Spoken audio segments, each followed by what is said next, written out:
না, এটা তো আমরা আমাদের পুরনো দাবি।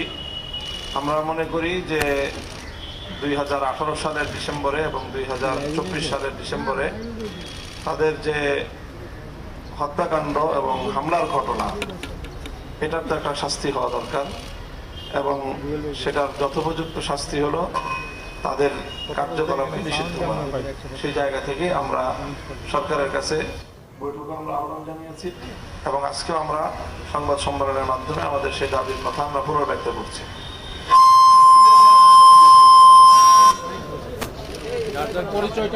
পরিচয়টাও দিবেন।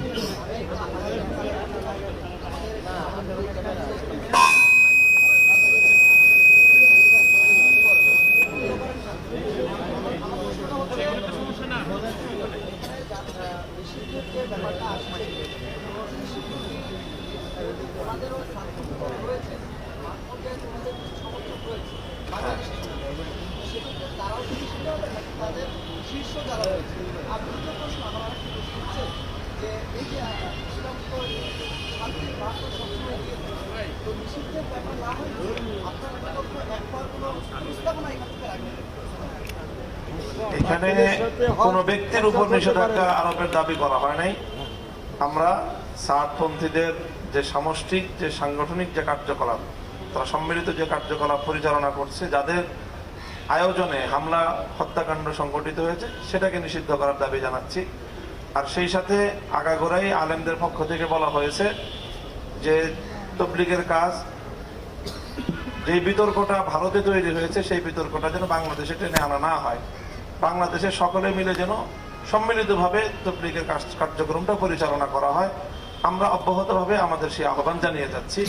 এখনো যারা ওখানে বিচ্ছিন্নভাবে কাজ করছে তাদের প্রতি আমাদের উদাত্ত আহ্বান যে এখানে তবলিগের শীর্ষ মুরব্বীরা, আলেম ওলামা যারা তবলিগের আগাগোড়াই নেতৃত্ব দিয়ে থাকেন, যারা আলেম না তারা আলেমদের থেকে নেতৃত্ব থেকে বিচ্ছিন্ন হয়ে তারা ভারতের একজন লোকের বিতর্কিত সিদ্ধান্তের অনুসরণ করছেন বলেই এই বিভক্তিটা তৈরি হয়েছে।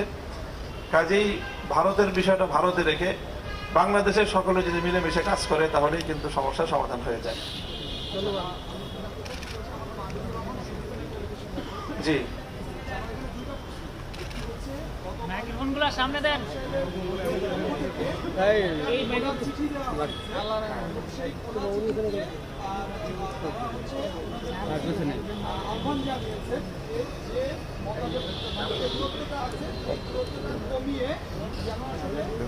থেকে 10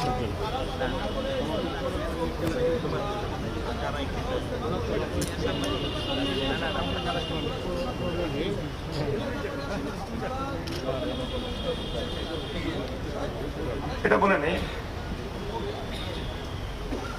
বিষয়টা হলো যে এটাই তো ছিল পরিবেশ 17 ডিসেম্বরের আগ পর্যন্ত, এবং রাষ্ট্রীয়ভাবে সরকারি উদ্যোগেও এটা একটা সিদ্ধান্ত ছিল যে মীমাংসা হবে। কিন্তু এর মধ্য দিয়েই সরকারি সকল আয়োজন, সকল আলোচনা দুয়ার রুদ্ধ করে দিয়ে রাতের অন্ধকারে হামলা চালিয়ে আমাদের 3 জন ভাইকে হত্যা করা হলো। এখন সেই রক্তের উপর দিয়ে আমরা কিভাবে তাদের সাথে আলোচনায় যেতে পারি? এই জন্য আমরা বলছি বারবারই যে আলোচনার জন্যই তো আমরাই উদ্যোগ নিয়েছিলাম এবং আমরা এখনো আলোচনা চাই। কিন্তু কথা হলো যে হত্যাকাণ্ডের বিচার তো করতে হবে। হত্যাকাণ্ডের বিচার না করলে বারবার একই ঘটনা ঘটছে। 2018 সালে 5000 লোক সেখানে আহত হয়েছে, সেখানে প্রাণহানি ঘটেছে। আবারও 2024 সালে একই ঘটনা ঘটবে। এই জন্য আলোচনার জায়গায়, হত্যাকাণ্ডের বিচার আলাদা জায়গায়।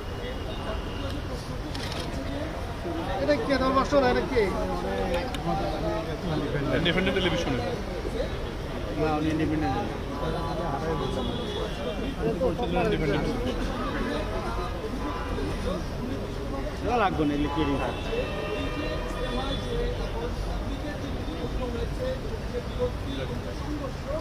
এর জন্য আসলে তারা আপনাকে দায়ী করছে, আপনার জন্য এই সংবাদের দিকে আসলে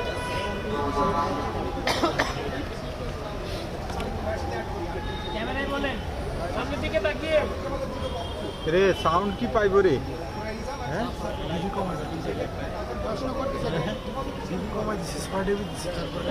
এখানে প্রথম কথা হলো যে তারা তাদের পক্ষের কথা বলবে, এই পক্ষের প্রতিনিধিত্ব কারা করবে সেটা তো তারা বলে দিবে না। এই পক্ষের প্রতিনিধিত্ব কারা করবে, এই পক্ষ একটা সুশৃঙ্খল পক্ষ, দায়িত্বশীল পক্ষ। এখানে প্রত্যেকে যার যার দায়িত্ব পালন করছেন। এখানে ইনডোর দায়িত্বগুলো পালন করার জন্য ভিন্ন দায়িত্বশীল রয়েছেন। তাদের পক্ষ থেকে প্রতিনিধিত্ব করার জন্য এখানে মিডিয়া এবং সংবাদ মাধ্যমে কথা বলার জন্য, মাঠে কথা বলার জন্য তাদের প্রতিনিধিত্ব কারা করছেন সেটা তারা নির্ধারণ করছেন। কাজেই এই কথাটা সম্পূর্ণই অমূলক এবং অযৌক্তিক একটি কথা যে অপর পক্ষ তারা আলোচনার জন্য এই পক্ষের প্রতিনিধি ঠিক করে দিবে, সেটার তো কোনো যুক্তি থাকতে পারে না। এখানে তবলিগ জামাত আগাগোড়াই এটা ধর্মপ্রাণ সকল আলেম ওলামা মুসলমানদের কাজ। তো যদি ধর্মীয় কাজ হয়ে থাকে তো ধর্মবেত্তাদেরকে আপনি মাইনাস করে বাদ দিয়ে তারপরে আপনি ধর্মীয় কাজ করতে চান, এটাই তো একটা বিভ্রান্তি। এই বিভ্রান্তি তো আমরা সমাধান এবং এই বিভ্রান্তি তো আমরা সংশোধন করতে চাই। আমার কি কারণে বলেন, আমি কি করেছি? হেফাজত ইসলামের কথা আমি আবারও বলছি যে এখানে আলেম ওলামা হিসাবে তারা পরিচয় আসছেন, আলেমদের প্রতিনিধিত্ব করছেন। তারা যদি কাজটা ইসলামী কাজ হয়ে থাকে তো ইসলামী কাজে নেতৃত্ব দিবে কারা, সিদ্ধান্ত দিবে কারা, ফয়সালা দিবে কারা? কোরআন সুন্নাহর এলেম যাদের কাছে আছে তারাই তো এই বিষয়ে মীমাংসা এবং সিদ্ধান্ত দিবে। আমাদের এই পক্ষের তবলিগের যারা মুরব্বী আছেন তারাও সকলে আলেম, এবং সেই আলেমরাই নির্ধারণ করছেন যে কোন কাজটুকুর প্রতিনিধিত্ব কারা করবে। আর অপর পক্ষে যারা আছে বাংলাদেশের উল্লেখযোগ্য কোনো আলেমই তাদের সেখানে নেতৃত্বের দায়িত্বে নাই। এই জায়গাটা থেকেই তো তারা বিভ্রান্তির পথে গিয়েছে।